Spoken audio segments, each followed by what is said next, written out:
Today on an all-new Dr. Phil, she's lied about their father's death. Well, guess who's on the phone? Steve Sr. She's altered checks. You added a 9 to the 50.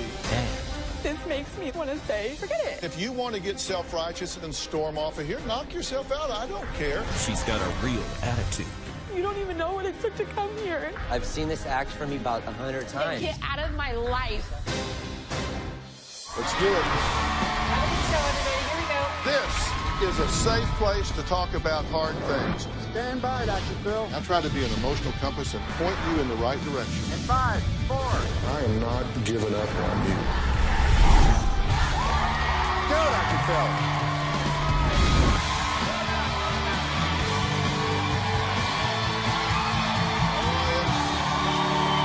How you doing? Thank you very much. Lisa says that she was lied to by a psychotic sociopath named Sarah. I do believe about 95% of what Sarah says is a lie. Jeff says his family could be in serious danger because of Sarah's lies. I have become afraid for my own family because of the lies Sarah has told. Junior says he had to get a protection order against Sarah last Monday and is pressing charges against her for writing false checks in his name. Sarah wrote bad checks totaling somewhere around $15,000. Steve says he was also lied to by this scam artist, Sarah. I don't feel like the Dr. Phil show has enough chairs in the audience to seat all the people that Sarah has scammed and lied to. Well, the people you just heard from are all family members of Sarah who say they're ready to completely cut ties with her for good. This is Sarah. She admits to writing bad checks, telling multiple lies, including pretending to be a nurse, and posting a picture on Facebook in her Hello Kitty scrubs. She even went as far as faking her own father's death and posting it on Facebook to gain sympathy. Sarah is just a compulsive liar. Her whole life is surrounded around lies, and I don't think she knows any other way. I believe she is a sociopathic liar, and I believe she could be psychotic. Sarah can lie to your face. Sarah is an extreme scam artist who will steal from her family, her grandparents, her best friend, her husband. At one point, she told me that her employer was allowing her to pay bills on his credit card and that he was going to take it out of her check. I'm very impulsive. When I want to do something, I want to do it, whether it means lying to somebody, bouncing a check, hurting people. She writes bad checks to get cars, to have a wedding, to get anything. I've bounced checks to get houses and apartments. I didn't want to sleep outside. I didn't want to be homeless. If I tried to give you an amount of money, of bad checks that I bounced, I don't know, thousands and thousands and thousands of dollars. I don't feel like my sister's mentally stable. Sarah has been caught for check fraud, and somehow Sarah just never gets in trouble. Her lies are just so good that even the police believe her. I could be caught red-handed and I'll just keep denying it, and I'll lie to cover up that lie. I believe when it comes down to Sarah's lies, schemes, and manipulation, I don't believe we've even scratched the surface. Well, we're going to talk to all those people who have an issue with Sarah later on. But first, even though Sarah has recently started to admit some of her lies, she actually says she's the one that's upset with her sister Lisa for acting like Little Miss Perfect. Growing up, Lisa and we were pretty close. Over the years, my relationship with Lisa has changed a lot. I do not trust Sarah. Lisa's pulled away from me because of my lifestyle. She never answers her phone when I call. I do tend to ignore Sarah. I have a lot going on in my life. To be able to get the energy to listen to some of the things Sarah has up her sleeve, it takes a lot out of me. It comes off that she thinks she's better than me.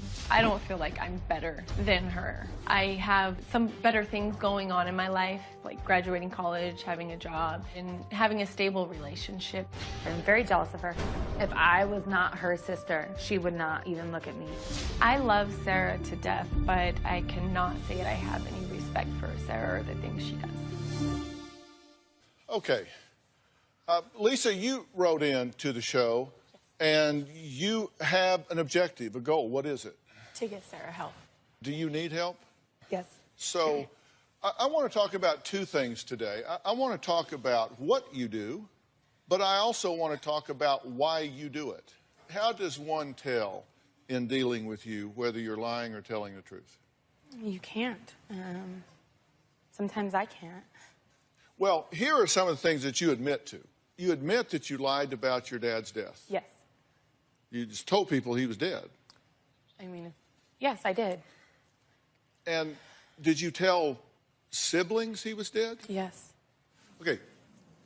Take me through the moment. I know we're just on point one and we got pages of this, but take me through the moment that you decide, I'm going to tell my brother that our father is dead. Take me through the moment that you thought, here's a good idea. I don't really remember the exact moment. Yes, you do. What was your objective? What was your goal? What were you trying to do? It wasn't about them. It wasn't about, it was about, I convinced myself that that was happening. I cried as if that had happened to myself. Like, I was feeling... Is this because you're a method actor or you're delusional? No. Well, it's one of the two, right? And I know I think that people think that this is funny, but it's not funny. No, you know what? Is serious. You know what? Before you get on your high horse, let me tell you something. They're thinking, they're laughing about the outrageousness of it. They're not laughing because they think it's funny, because there's not anybody in this room that thinks it's funny for a sibling to tell their brother or sister that their parent has died. Nobody finds humor in that. What they find humor in is the outrageousness of it. And my question to you, you said, I believed it. So that means you are either delusional, you deluded yourself into believing it, or you are a method actor, which many liars are. I'm trying to understand. I forced myself to believe that and feel that so I didn't have to feel what I was feeling. And you didn't care about Lisa or Steve or anybody else. I did not. I did not care at that moment. Gotcha. Okay, you lied about your profession, saying you were a nurse. I have lied about my profession. I lie about it consistently. I have lied about it.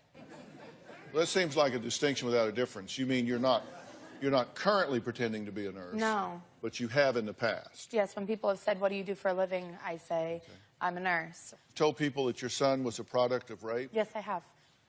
And your goal and objective? One lie, I always have to tell another lie to cover up another lie, to cover up another lie, to cover up another lie. And that was the end result of that lie. Okay, you forged checks. I've bounced checks in my own name, and I've bounced checks in my husband's name, yes. But you forged checks?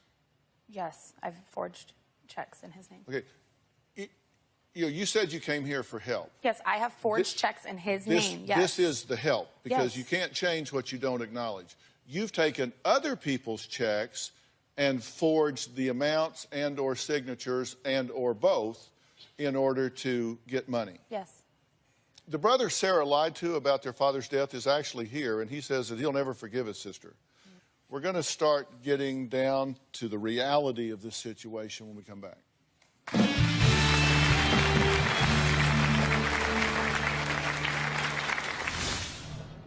You stated on Facebook, Sarah's a piece of she will always be a piece of Oh, yes, absolutely. Did you not say that? Then why aren't you here if you believe that? Because I believe you're a piece of that needs help. Oh. And later, Stephen Jr. went 2 agonizing days believing his father was dead. Well, guess who's on the phone right now? Monday on an all-new Dr. Phil. Her sister is raising her daughter. Did you choose drugs over your daughter? At this time, I'm clean and sober. Is she a fit mother? You gave this to your daughter. And I said, no hoodie. We don't want her in a hoodie, but this is okay? You got arrested. You're on probation. I am not. This says you are on probation. What will a drug test reveal? You are not what I would consider drug-free. That's Monday.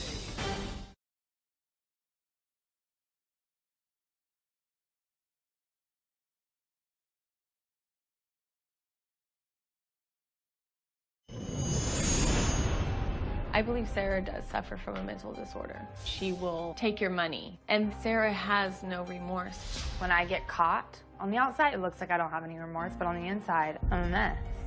It's so shameful. It's so embarrassing. It's almost like Where do you go? What do you do?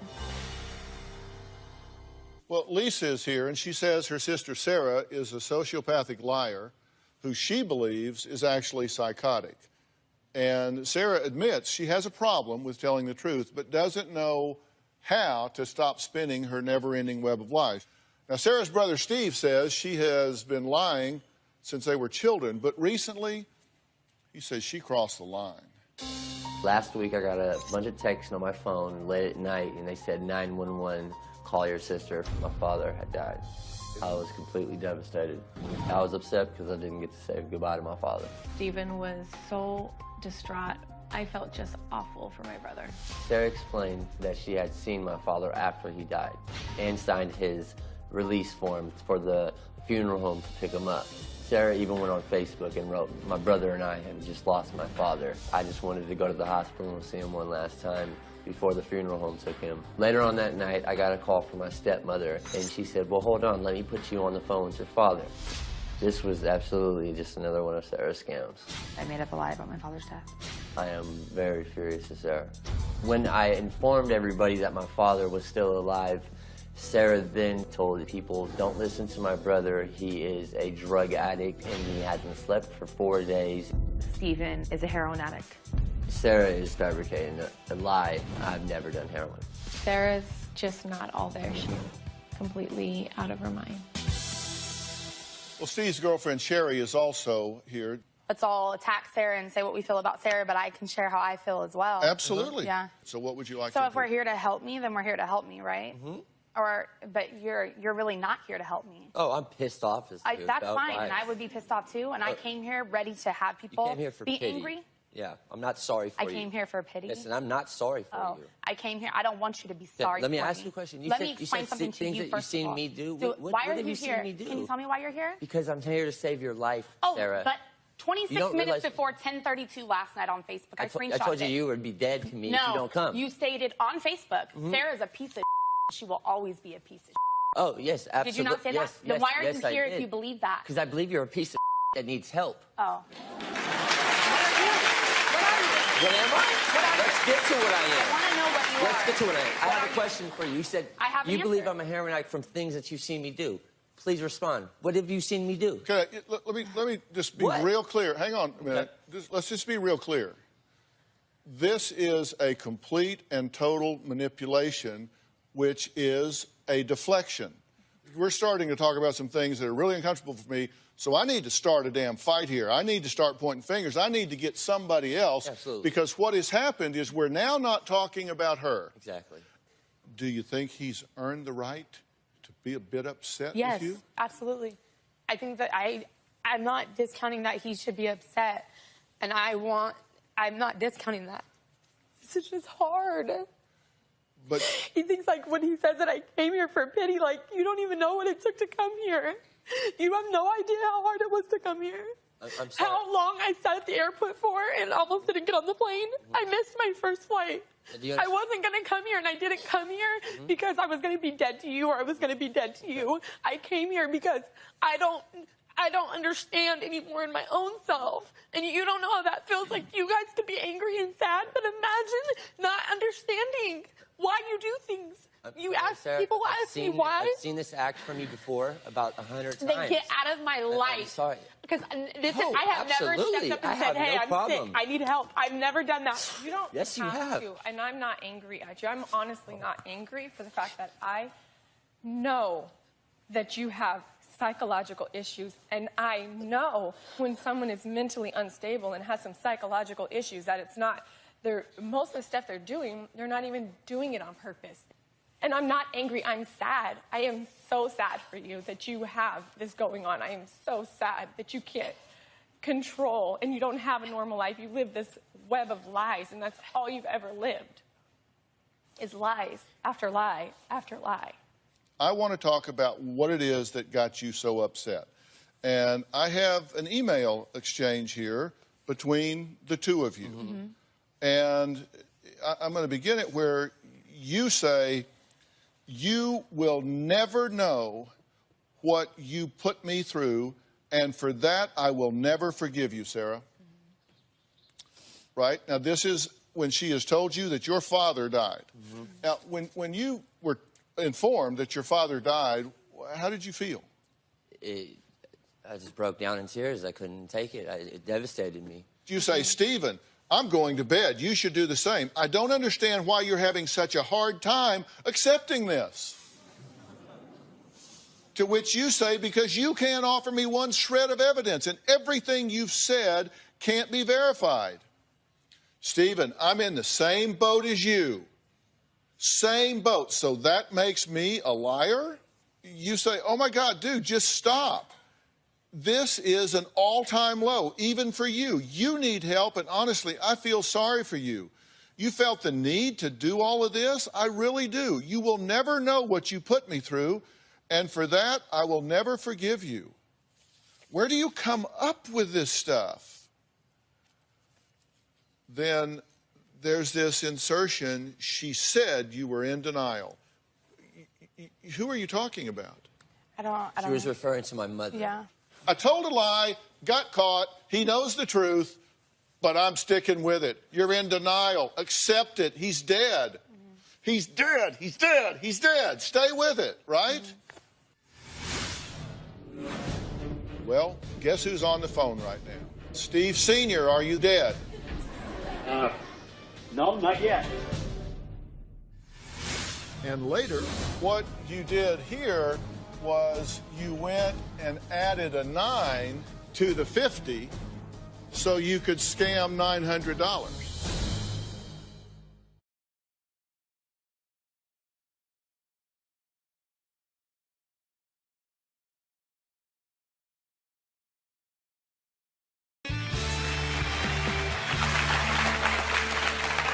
So Stephen Jr. Went 2 agonizing days believing his father was dead. Well, guess who's on the phone right now? Steve Sr., are you there? Yeah. Are I'm you, here, Dr. Phil. Are you dead? No, not yet.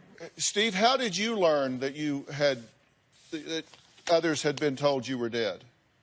Oh, apparently, little Steve had been over at a friend's house, which is a friend of my wife's son. And he called and said that Steve was over there and upset and was told that I was dead.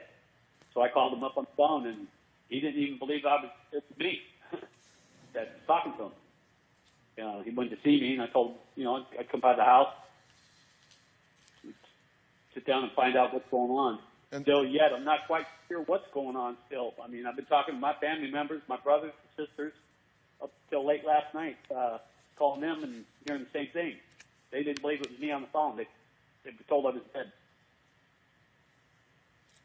How do you feel about the fact that she said you were dead?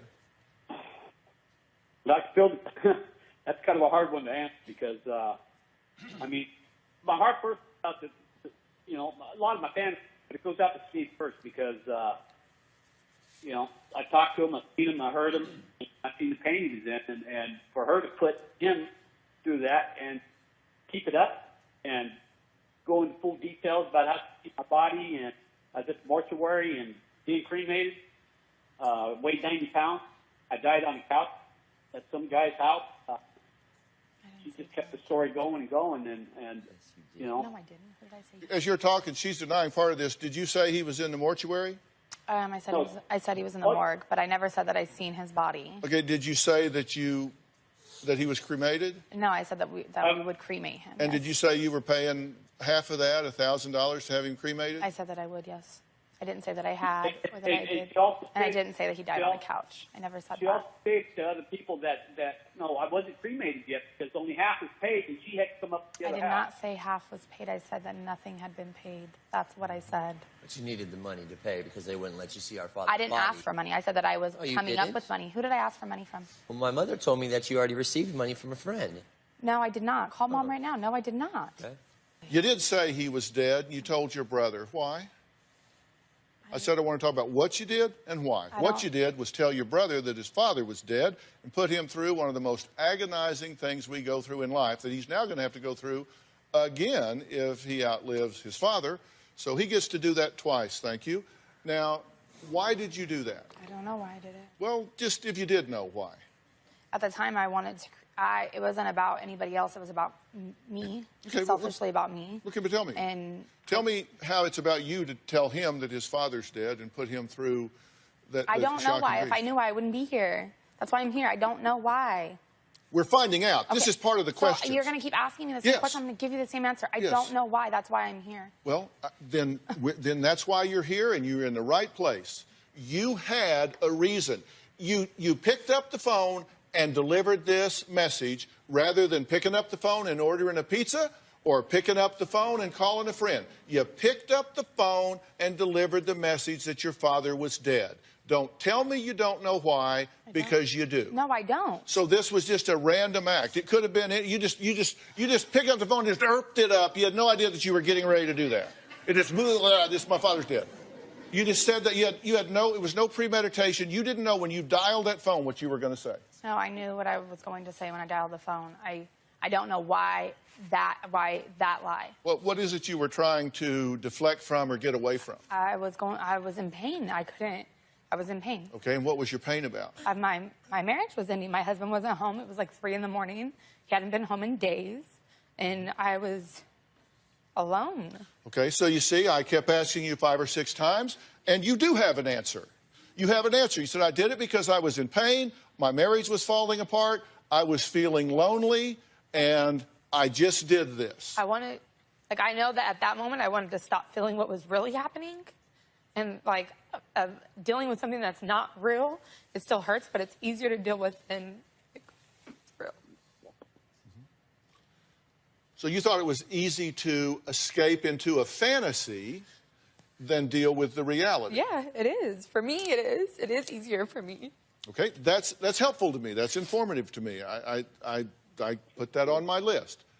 So you remember that forged check we talked about? Well, we're going to take a closer look at it because the man who owns the account is here. In fact, it's Sarah's 3rd husband. He found out the truth about his wife when the cops busted down their door with guns drawn, pointed right at him. We'll be right back.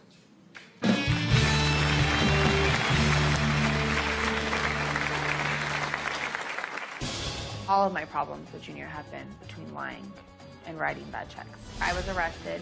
The police came to my house around 7 o'clock in the morning, and they kicked open my door. My greatest fear is that I'll go to prison and lose my freedom over what she's done. And later, I distrust her so much that I put a password on my son's Social Security number so Sarah can't steal his identity.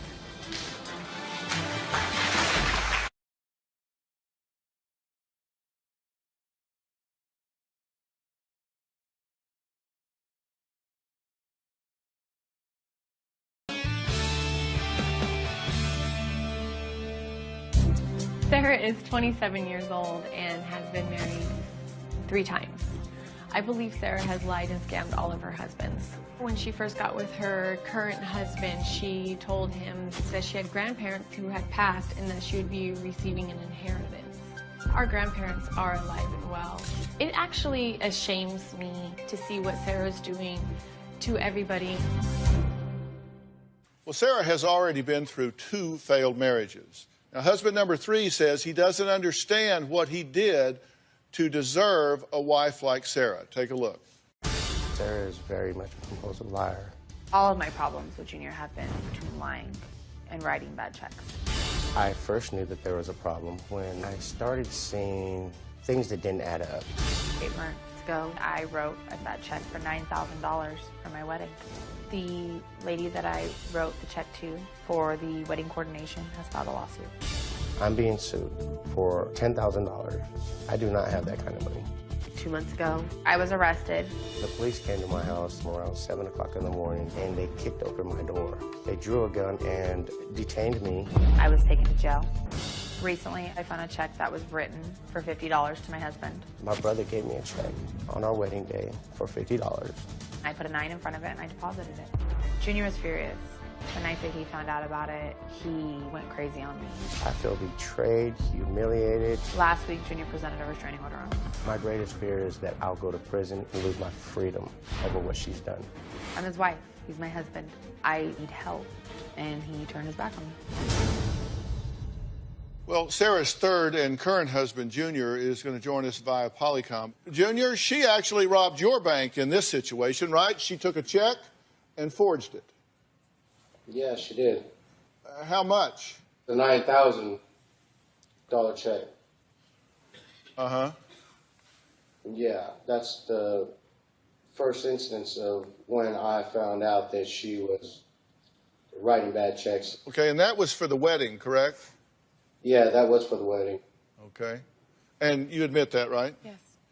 But then that wasn't the last. That was just the first check, right? There's been, I think, 2 or 3 and more. that did hit the fans. So you'd think big wake-up call there. Yeah. But that didn't stick because you did. In fact, I actually have it.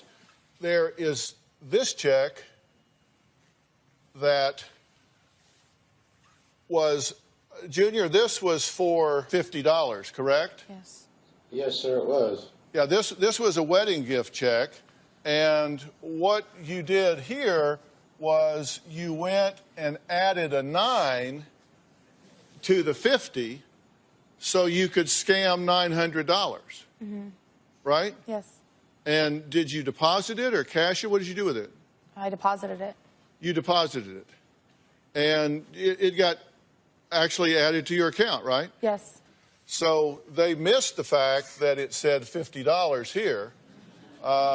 They just read the number up there, $900, and so you, at that point, had stolen $900. Yes. And this was from someone that gave you a gift. Yes. So someone gives you a gift, and rather than a thank you note, you steal $900 from them. Yes, that's what I did. I've been doing this for so long. I can't remember when I haven't been like this. This has been I didn't just wake up one day and say, oh, I'm going to go bounce checks and do check fraud. Oh, I'm going to hurt my husband. I'm going to break my sister's heart. I'm going to bring my brother to his knees. I didn't wake up one day and just say, like, this sounds like a good idea. Let's do it. This has been progressive and progressive. And I can remember lying about serious things as early as like 7 years old. Okay? That's how long ago I can remember. Yeah, but you didn't wake up one day and say don't. Either, No, I did you? didn't, because it's like one lie after another.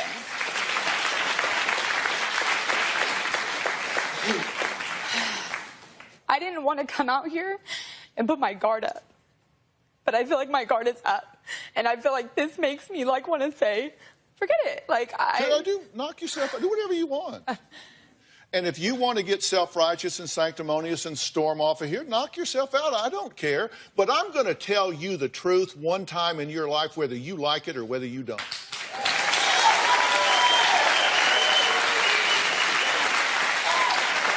And, you know, you can play the, oh, I'm just getting humiliated. You humiliate yourself with your conduct. You do that to you. They don't do it to you. I don't do it to you. They are humiliating me or that you are humiliating me. I said I was prepared for this. I was prepared to be humiliated. I was prepared for this to hurt. The things that I've done to him, I don't know how I'll begin to repair that. I don't know how I'll begin to fix that. I don't. How do you apologize to people? Like, it seems almost like it's slapping them in the face to say, I'm sorry. Well, here's a suggestion. Stop doing it. You own it. You stop doing it.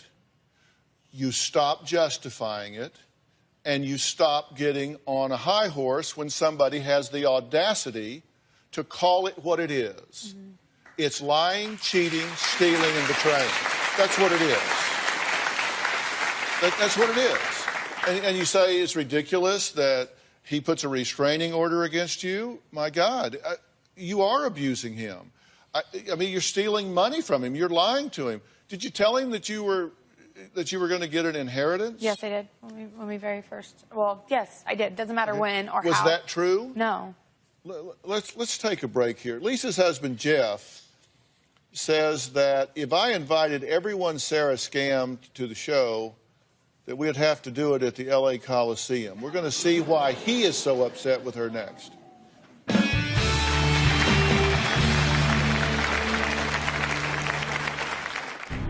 I have become afraid for my own family because of the lies Sarah has told. I've never done anything to show that I can't be trusted with my nieces and nephews.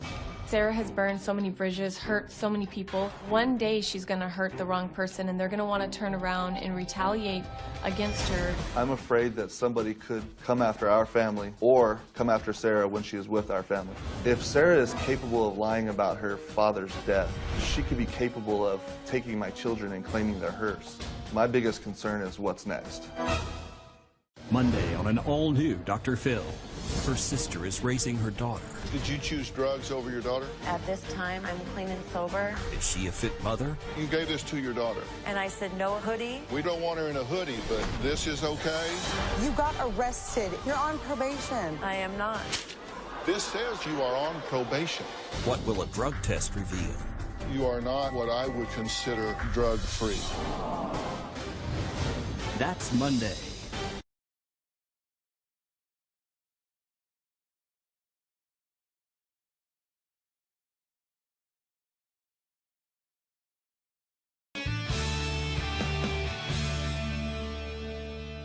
Well, Lisa's husband, Jeff, is so fed up that he has banned his sister-in-law from their home. You've been listening to all of this. What do you have to add? The emotions that her lies create in a household of a sister who cares so much and a brother who's been obviously mortified with the passing of his father, it hurts. I mean, it affects a household and because everybody comes to Alicia. She's like the gel that holds the family together, and everything that happens with Sarah or Stephen comes through her. And it affects your daily life. You have a child, right? Mm-hmm. A 7-year-old son? Uh-huh. But you don't have custody. No. Why? I let him live with his father. I couldn't take care of him when I was 20. And do you have a relationship with him now? No. But you say you send letters and gifts and that sort of thing. Mm-hmm. But they are returned. Yes, his father returns them. Because we actually have a statement from your first husband. Okay. He says, Sarah told our son she would send him money. She never sent him a card or a letter. I would absolutely allow letters and packages to get to him. She doesn't send any. I distrust her so much that I put a password on my son's social security number so Sarah can't steal his identity. So your first husband says, well, he's worried about you stealing your son's identity. He says you protected his password. Okay, well... His social security number with a password. Okay. Well, I don't know why. I wouldn't do that. Whose identity have I ever stolen? Well, let's talk to Sherry. I'm sorry, did he... How did I steal your identity? My Sprint account, I deactivated a phone I let her use when I moved in with her because she was nice. I thought you were normal. Mm-hmm. And then it turns out I meet your brother, and your brother tells me that you scam people. Well, I go to turn off the cell phone. That day I turn it off, you called Sprint pretending to be me. I did. I've never met anyone like you in my life. So basically, I'm in the hole almost $2,000. That's identity theft. Yes, okay. Right, well, you've got to start telling yourself the truth. When I think of identity theft, I think of, like, using someone's social and going in and becoming them and doing these things. That's the way that I've reasoned with it. Isn't that what you did with her? I mean, it's clear identity theft. Yeah, that's what I did. All right, we're going to take a break.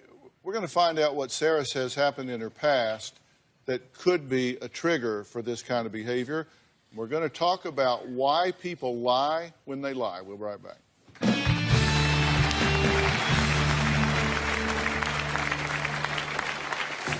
As far back as I can remember, I've lied my way through things.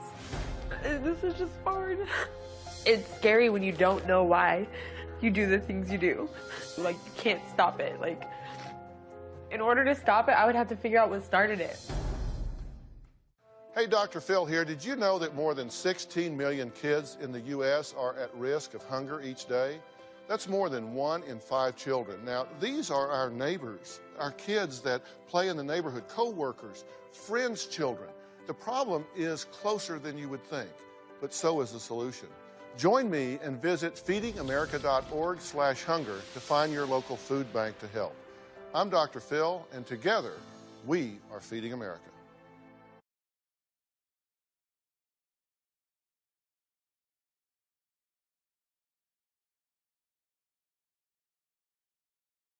We can't do this show without you, our studio audience. If you are going to be in the Los Angeles area and you would like free tickets, go to drphil.com and click on Be in the Audience. Because we have a lot of fun here, don't we? Or you can call 323-461-PHIL. That's 323-461-7445. I feel like I had a very traumatic childhood. I was put in foster care. Foster care was a horrible experience for me. I feel like what I experienced growing up impacted my life greatly. I feel like what I need is help. Listen to these reasons and see if any or all of these apply to you. Because there's been a lot of research about why people lie. I mean, everybody lies. I mean, you know, like, does this dress make me look fat? No. You know, white lies. But then there are more difficult lies. Number one, people take what is not rightfully theirs. They do it to get something that isn't theirs. I mean, there's a sense of entitlement. It's like, I want this, and I can't have it, so I'm going to lie to get it in some way. They do it to escape accountability. They create a fantasy, a false self-esteem to escape their mundane life. They do it to avoid punishment. Sometimes they do it to inflict pain. They do it to feel better in the moment, to steal admiration. They don't earn the admiration, they steal admiration. They do it to gain an advantage to exploit others. These are the most common reasons that people lie. How would you score yourself on that list? I mean, obviously, you've done it to take what is not rightfully yours. I would say probably like 80% of those apply to me at one time or another in lying. I don't do it to inflict pain because I actually don't intentionally want to hurt anybody. That's kind of like the weird thing about it. Like, I don't want to hurt anybody. It's just like it happens and then I can't. Do you think you lack empathy? I think that yeah. What do you say to yourself about what's got to happen for you to stop this? I don't know, when people say you need help, I don't know what kind of help. Like, they keep, the whole time coming here, I kept being asked the same question. If you have one question for you, what would it be? What would it be?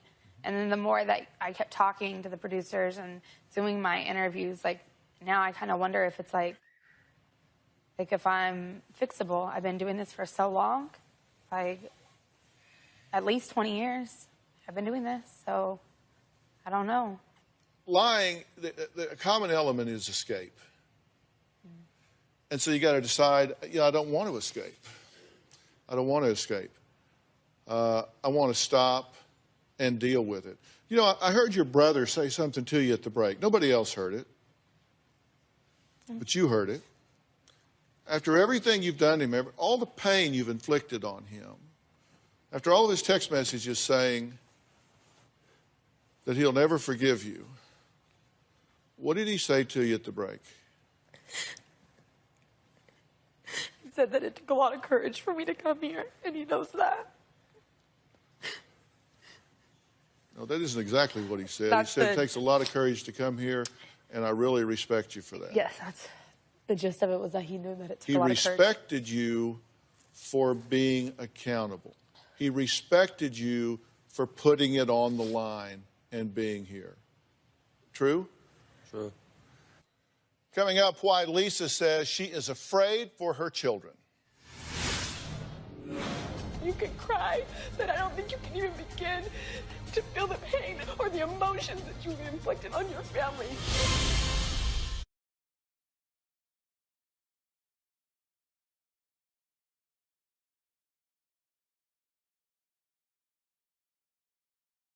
Want to know what's coming up on Dr. Phil? Visit our website and subscribe to our email newsletter. You'll get weekly updates, life strategies, and exclusive video that you won't find anywhere else. Plus, on drphil.com, you can see sneak previews of upcoming shows. Log on today.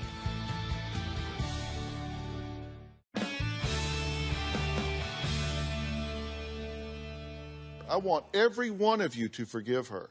That doesn't mean you forget. Yeah. It doesn't mean that you expose yourself.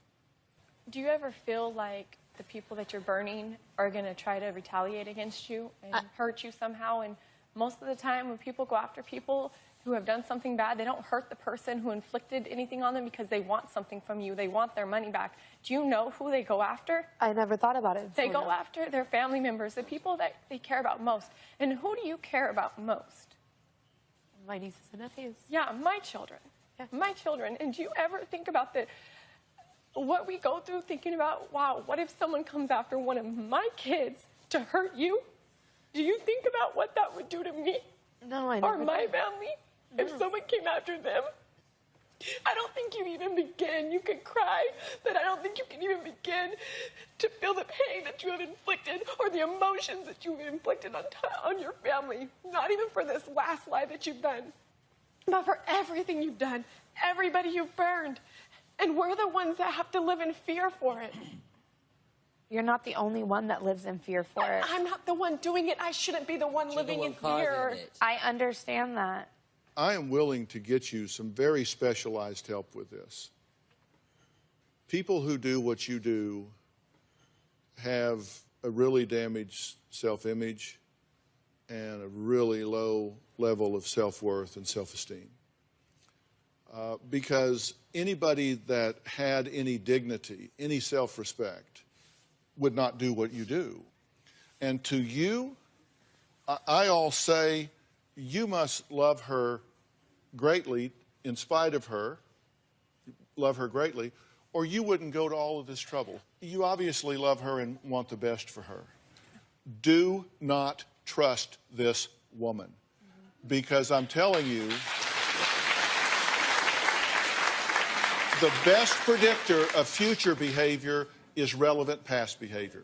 If you want to know if she will lie and exploit you in the future, just look and see if she lied and exploited you in the past. History predicts the future. Your job is to begin one day at a time creating a new history. You create a new history. You build a new history where you say something to her, and by golly, it turned out to be right. You say you're going to do something, you show up and you do it. You get asked a question, you tell the truth. You live transparently, and you begin to build a new history, and you earn trust one step at a time. You're in over your head. I will get you help. I will get it immediately. Fair enough?